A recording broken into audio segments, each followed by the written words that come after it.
It's new video Monday. For you guys, it's not Monday. For me, it is. I don't know when this is going up. But anyway, we're filming a new video. Today, we got some cleans, dude. It's gonna be a good day. Let's get into the new vlog, the new video vlog. I feel like I'm brand new to this. Let's get into the video. So, today, we have cleans on the menu. We have block cleans, dude.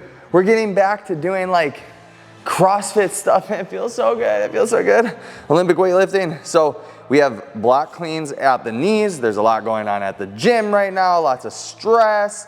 That's gonna be for a different video. Today we're gonna talk about how I train people with POTS and what's different about them and how to find success recovering from POTS. I feel like I haven't talked about POTS in a long time. So I'm gonna give you guys examples of how I actually take people through the process of getting better while I work out.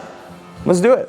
So first and foremost, what I try to do is get a real good understanding of where they're at fitness-wise, if they have any fitness left in them, if they don't. Generally, I'm starting with people, or generally, people start with me when they have like no fitness left in them and they're at like their wit's end and they, like it's a last resort type of thing, which is cool because I like to be the last resort type of person that actually gets them results. So what I do is I get an understanding for where they're at. And normally that happens by some sort of like aerobic capacity tests, or like I see if they can go for a walk, those types of things. So some sort of physical fitness test in the beginning.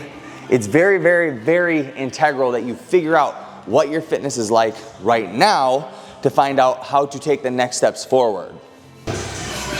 So then, once we get a baseline of where the person is at physically, right? Next we have to figure out, hold on one second, I gotta do it.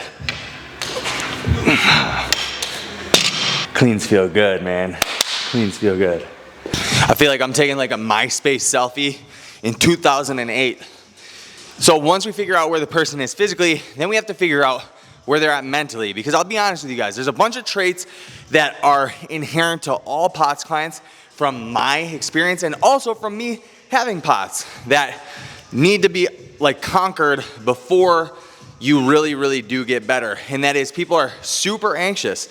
They're Googling stuff all the time, like WebMDing stuff. They look at their heart rate on their watch all the time. They like make sure that they have all these parameters in place to make sure that they're safe, right? When in reality, from my understanding, from my knowledge so far, nobody has died from POTS ever. That's at least to my knowledge, right? So finding out where they're at mentally and then meeting them there. Okay, what does this person need from me mentally and emotionally, and making sure that I can actually be there in that capacity for them. Once we get there, then we can really get the ball rolling.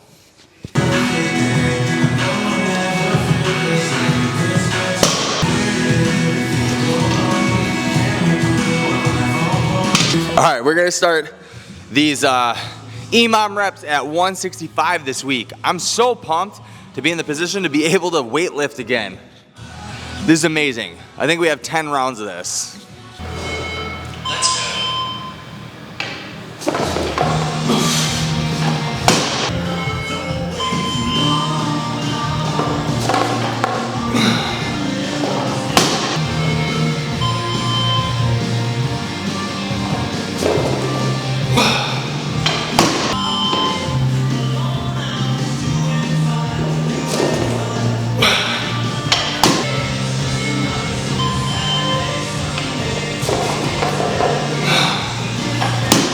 So that went very, very good. I was wrong. It was actually 5 minutes every 30 seconds. So it's 10 reps.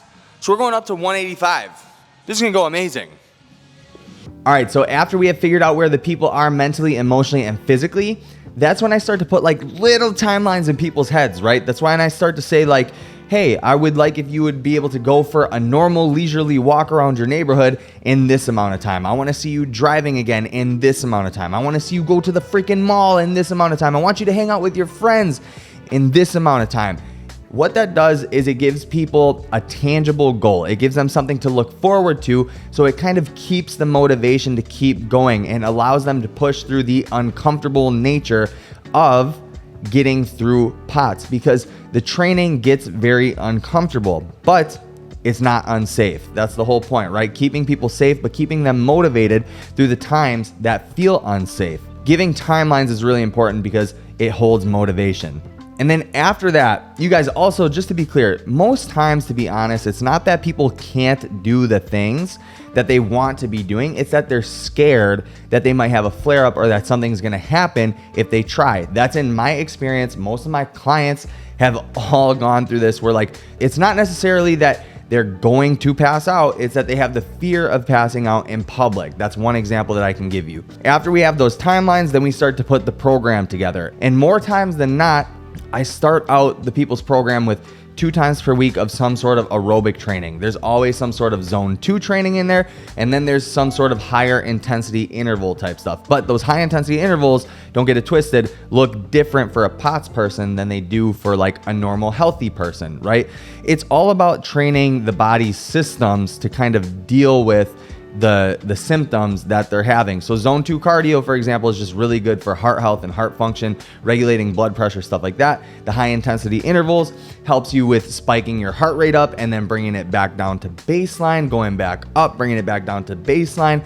And from my experience, this helps a lot with people standing up, sitting down, standing up, going for a walk, sitting down, because the heart rate spikes and then it comes back down. And this kind of helps people just get used to that feeling and helps their body find homeostasis, is what I like to say. Yeah, so that's what I generally start people off like that, because I'm just going off of experience from what I have felt and what has helped me and what has helped my clients and what has helped them just get better in general, to be honest with you, because we've had tons of success. After that, what I do is I'll take people through that, and then we'll get to a point where they're doing really well. I mean, most of the people that all the people that I've worked with have had like a remission of symptoms. I think that's what it's called, when symptoms just like go away. When that happens, we do normal exercise physiology type stuff, normal exercise science stuff. We get them to a point, or we get them back to a volume of training aerobically that is just maintenance, so that they're not getting any better, aerobically. We're not trying to be super athletes unless they want to be, but they're not getting any worse. They're just maintaining that fitness so they can go on with daily life. And then we start the weight training stuff again. And weight training comes with its own lump sum of things and challenges, but it's very, very helpful. So yeah, guys, that's basically how I go about training people with POTS syndrome. If you have any questions, feel free to hit me up on Instagram at JQFitLife. Talk to me about coaching. I'd love to be your POTS coach if you need help. Remember, I'm not a doctor. I'm just a trainer that's had POTS and that wants to help people get better. If you have any questions, hit me up. Let's talk about coaching. Let's see if we can get you started. I'll see you guys in the next video. I hope this helped. If it did, hit that like button, subscribe if you are new. Talk to you in the next one. Peace out. Goodbye.